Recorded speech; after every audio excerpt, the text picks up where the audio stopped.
মই এনেকে ভাবিছিলো যে মানুহে এইটো কথা বুজি পাব, কাৰণ মইতো কোনো দলৰ লগত জড়িত নহয়। আৰু এইটো কথা যে মই আগতে বদৰুদ্দিন আজমল ডাঙৰীয়াৰ হস্পিটেল দেখাইছো তাত। সো হে গাইজ, আপোনালোকৰ কি খবৰ? আশা কৰোঁ সকলোৱে ভালেই। আজিৰ ভিডিঅ'টো হৈছে ডিম্পু দাৰ ওপৰত। ৰিচেণ্টলি তেওঁ এটা ভিডিঅ' আপলোড কৰিছিল ডিম্পু বৰা চেনেলত, য'ত তেওঁ হিমন্ত বিশ্ব শৰ্মাক ইণ্টাৰভিউ লোৱাৰ কাৰণে বহুতো লোকে ডিম্পু দাক বেয়াকৈ ভাবি লৈছিল যে ডিম্পু দা বিক্ৰী গ'ল নেকি। চ' তাৰে উত্তৰ দিবলৈ ডিম্পু দায়ে তেওঁ ফাৰ্ষ্ট চেনেল ডিম্পু বৰুৱাত এটা ভিডিঅ' আপলোড কৰিছিল, য'ত তেওঁ সকলো উত্তৰ দিছিল। ৰিচেণ্টলি তেওঁ সেই ভিডিঅ'টো প্ৰাইভেট কৰি দিলে, কিয় নাজানো। চ' আমি ভিডিঅ'টো সম্পূৰ্ণকৈ এবাৰ চাওঁচোন আহক। নমস্কাৰ, আৰু হে দোস্ত, মই ডিম্পু বৰুৱা। মানে মই এটা ইণ্টাৰভিউ লৈছিলো আমাৰ হিমন্ত বিশ্ব শৰ্মা মামাৰ। এটা সম্পূৰ্ণ পাৰ্চনেল, ৰাজনীতিৰ লগত কানেকশ্যন নোহোৱা ইণ্টাৰভিউ আছিল, কিন্তু সেই ইণ্টাৰভিউটোক মানে বহুতে কিছুমান ভুল কথা ভাবি পিনে লৈ লৈছে মাইণ্ডত। মানে কমেণ্টবিলাক পঢ়ি মোৰ বেয়া লাগিছে। তো মই মোৰ এইটো ডিউটি বুলি ভাবিলো যে সেই ভুল কথাখিনি অলপমান বেয়া লাগে না, যিটো মোৰ মাইণ্ডত মোৰ নাইয়ে সেইটো যদি কৈ থাকে। চাওক, প্ৰথমতেতো এইটো হৈছে, বহুতে কৈ আছে যে যদি সেই ইণ্টাৰভিউটো পলিটিকেল নাছিলে, ৰাজনীতিৰ লগত কোনো কানেকশ্যন নাছিলে, তই সেই ইণ্টাৰভিউটো কিয় নিৰ্বাচনৰ আগত বনালি? নিৰ্বাচনৰ পিছতো বনাব পাৰিলিহে হয়, বা নিৰ্বাচনৰ বহুত আগতে বনাব পাৰিলি হয়। এইখিনি সময়ত বনোৱাৰ কাৰণটো কি?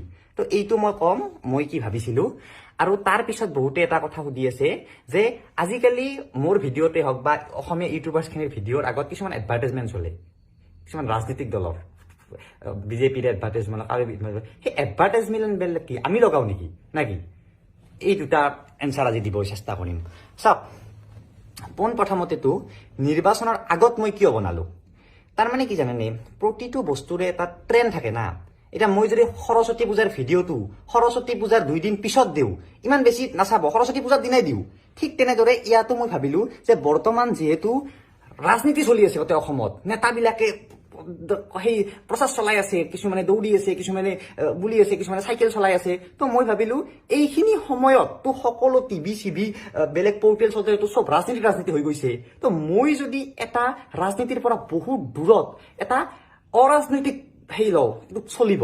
মই ভাবিলো চলিব, কাৰণ আমি বস্তুটো এনেকে ভাবো এজ এ ইউটিউবাৰ, আমি ইমান সোমাই নাযাওঁ যে কোন দল কি, কিন্তু চলিব এইটো, কাৰণ এইটো এটা ট্ৰেণ্ড চলি আছে না। চাওক, মামা বৰ্তমান এইখিনি সময়ত যিমান হিটত আছে, আগতেতো নাছিল হিটত, ইমান আছিল মানে ইমান বেছি নাছিল, বা নিৰ্বাচনৰ পিছত বা আৰু সেই ট্ৰেণ্ডটো থাকিবনে নাই। তো সেইবাবে মই ভাবিলো যে এইখিনি সময়ত মই মানে, আৰু মই এনেকুৱা নহয় যে ভাবিলেই ল'ব পাৰিম যে মই হিমন্ত বিশ্বৰ ইণ্টাৰভিউ ল'ম। মই কি তাৰমানে ইমান ডাঙৰ ল'ম?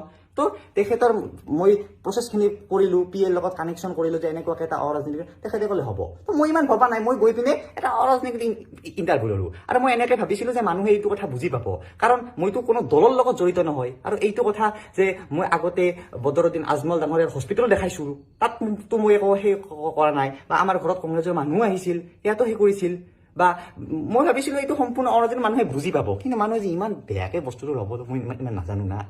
মই এটা ট্ৰেণ্ডত চলিব বুলি বস্তুটো বনালো হা। আৰু এইটো অনলি মই বনোৱা নাই, আৰু ভাস্কৰ দায়ো এনেকুৱা টাইপৰ আগতেও বনাইছে, আৰম্ভ কৰিছে, সেইবিলাক বনালো, কিন্তু বস্তুটো সেই হৈ গ'ল। তো বিশ্বাস কৰক, এনেকুৱা কোনো মাইণ্ডত মোৰ একো নাই, আৰু মই ইমানো একো নহয় যে মোৰ কাৰণে যে কিবা সেই হ'ব। আৰু যেতিয়া হিমন্ত বিশ্ব শৰ্মাই মামাই মোৰ এইটো একচেপ্ট কৰিলে, মই পাগল হৈ গৈছো। বাপৰে, ইমান ডাঙৰ মানুহ, মই পাগল হৈ গৈ পিনে মোৰ মাইণ্ডত একো নাই। মই ভাবিছো যে যাব লাগে, কিবা কিবি সুধিব লাগে, হ'ব লাগে, পলিটিক্স কিবা কিবি, বা মোক লৈ ইমান ৰাজনীতি চলিব, মই ভবা নাই হা।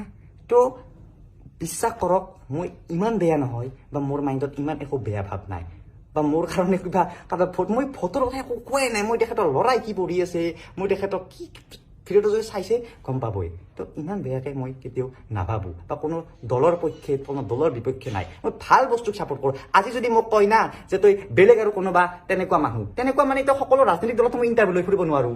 যিটো এতিয়া বৰ্তমান চাব, মামা কেনেকুৱা হৈছে, যদিও এটা নেতা অলপ কিবা চেলিব্ৰিটি টাইপ হৈ গৈছে নে নাই, যে অলপমান মামা জমনি টাইপ অলপ, বা এনেকুৱা, তুমি ভাবিলো নাই তেনেকুৱা মানুহ যদি আৰু কোনোবা যদি আছে, মই নিশ্চয় লওঁ। কালি যদি মোক কয় যে অখিল গগৈৰ ইণ্টাৰভিউ লওঁ, নিশ্চয়। তেখেতে ইমান বছৰ দিন জেলত কি কৰি আছে, কি খাইছে, ডাঙৰ কথা নহয়।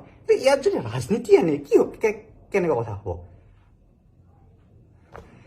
তো এইখিনিয়ে, মোৰ কোনো সেই কানেকশ্যন নাই। আৰু যদি আপোনালোকে মোৰ ভিডিঅ' চাই আহি আছে, 2 বছৰৰ পৰা ভিডিঅ' বনাই আহি আছোঁ, ইয়াত পাইছে নেকি এনেকুৱা কিবা মই কিবা সেই কৰিছোঁ? কৰা নাই, মইতো নৰ্মেলি ভিডিঅ'বিলাক বনাওঁ আৰু ভৱিষ্যতেও যদি এনেকুৱাকৈ চলি থাকে বনাই গৈ থাকিম। বিশ্বাস কৰক কোনো এইবিলাক মোৰ লগত নাই। আৰু নেক্সট যিটো মোৰ ভিডিঅ'ৰ আগত এডভাৰটাইজমেণ্টটো লগোৱাৰ কথা, এইবিলাক আমি নলগাওঁ, কোনো ইউটিউবাৰে নলগায়, এইবিলাক বিজেপিয়ে লগাই আছে বা যি ৰাজনৈতিক দলত যদি কংগ্ৰেছত দেখিছে, যদি বেলেগত দেখিছে, যদি বেলেগত সেইবিলাক দলে লগায়। মানে কি কৰে, বিজেপিয়ে ইউটিউবক পইচা দিছে যে অমুক টকা দিছোঁ, ইউটিউবক কৈছে যে এই এৰিয়াটোৰ, অসমৰ এৰিয়াটো ধৰি দিয়ে, এই এৰিয়াটোৰ ভিতৰত এইটো এডভাৰটাইজমেণ্ট লগাব লাগে, যি ভিডিঅ'ই নহওক কিয়, বা এনেকুৱা সেই ৰাজনীতিক ভিডিঅ' বা এনেকুৱা যিকোনো ভিডিঅ'ত লগাব লাগে। আৰু সেইমতে লগায়। এইটো অনলি মোৰ নহয়, সকলোৰে। এইটো আমাৰ কণ্ট্ৰল নাই এইটোৰ ওপৰত। ইউটিউব এনেকৈ চলি আছে। ইউটিউবক টকা দিয়ে, সেয়ে যোনে এডভাৰটাইজমেণ্ট লগায়, ইউটিউবে এডভাৰটাইজমেণ্ট লগায়, আৰু সেই টকাৰ কিছু সংখ্যা টকা ইউটিউবাৰক দিয়ে, কিছু সংখ্যা টকা ইউটিউবে নিজে ৰাখে। ইয়াত মোৰ একো কণ্ট্ৰল নাই। এইটো মানে কেনেকুৱা কথা, কিছুমান পেজতো দি আছে। অলপমান ভাবি চাই দিব। মানে কোনো কণ্ট্ৰল নাই। মই এডভাৰটাইজমেণ্ট কণ্ট্ৰল কৰিব নোৱাৰোঁ। কি এডভাৰটাইজমেণ্ট লাগে মই নাজানো, ইউটিউবাৰে লগাব। এইটো টেগ চাব, কিছুমান টাইটেল চাব, টাইটেল চাই কোনটো এডভাৰটাইজমেণ্ট লগাই লাগিব। মই যদি গাড়ীৰ ভিডিঅ' বনাওঁ, গাড়ীৰ এডভাৰটাইজমেণ্ট লাগিব। সেই ভিডিঅ'টোত চাগে দেখিছে কিবা এনেকুৱা হিমন্ত বিশ্ব শৰ্মা লিখা আছে, তো হিমন্ত বিশ্ব শৰ্মাটো ৰাজনীতিৰ লগত কানেকশ্যন তেওঁলোকে গম পাইছে গুগলে, কাৰণ অলৰেডি বিজেপি গুগলক কৈ থৈ দিছে যে যিবিলাক ভিডিঅ'ত হিমন্ত বিশ্ব শৰ্মা টাইটেল থাকে, সেই থাকে তাত লগাবি। এইটো লগাই আছে, সকলোৰে লগাই আছে। আজি নন পলিটিকেল মোৰ কিবা বেলেগ গাড়ী চাড়ীৰ ভিডিঅ' চাওক, ব্লগ চাওক, গোৱাৰ ব্লগ চাওক, তাতো বিজেপিৰ দেখা পাব, বা বেলেগ দলৰো, আনকি কংগ্ৰেছৰো দেখা পাব, চবৰে দেখা পাব, যোনে এডভাৰটাইজমেণ্ট লগাইছে। তাত উপায় নাই, এইটো কণ্ট্ৰল কৰিব নোৱাৰি। তো এইখিনি আছিল কথা। আশা কৰোঁ ভুল নাভাবিব, কাৰণ বেয়া লাগে। কাৰণ মই এনেকুৱাকৈ কেতিয়াও নাভাবোঁ। আপোনালোকে মোৰ মনটো যে মই টকা চক, যেতিয়া মই কৈছোঁ, যেতিয়া হিমন্ত বিশ্ব শৰ্মাই মোৰটো একচেপ্ট কৰিলে যে আহি ইণ্টাৰভিউ ল'বি, মই একোৱে ভবা নাই। মই নিজে পাগল হৈ গৈছোঁ, কাৰণ মই আমি সৰু মানুহ না। তেখেতৰ দৰে মানুহ এজনে মোক কৈছে যে মই আৰু বেলেগ ভাবিব টাইম নাই যে তেখেত কোন কি। আজি যদি তেনেকুৱাকৈ বেলেগ দলৰ কোনোবাই যদি আহি পেলাই মোক বেলেগে কোনোবাই কয় যে অখিল গগৈ ডাঙৰ যে মাতে যে আহিবিচোন, মই কি কৰিছোঁ ভিডিঅ' বনাই দেখাই দিবি, মই ভাবি থাকিম নেকি? মই ইমান চিৰিয়াছ গৈ বনাই দিম। বা বহুতে কৈ আছে যাদৱ পায়েঙৰ কথা, যিজন অৰণ্য মানৱ বুলি জনা যায়। বিদ্যা তেখেতৰ লগত কানেকশ্যন কৰাৰ মোৰ কোনো সেই পোৱা নাই। নহ'লেতো বনাই দিলোঁ। আমাৰ ঘৰত দূৰতো হয়, যোৰহাটলৈকে যাব লাগিব, কিন্তু বনাম, একদিন না একদিন বনামেই। প্ৰতিটো ক্ষেত্ৰতে মই ভাল ভাল কনচেপ্টৰ ওপৰত ভিডিঅ' বনাব চেষ্টা কৰি আহিছোঁ, য'ত কোনো দল নাথাকে, য'ত কোনো একো নাথাকে। বুজিছে?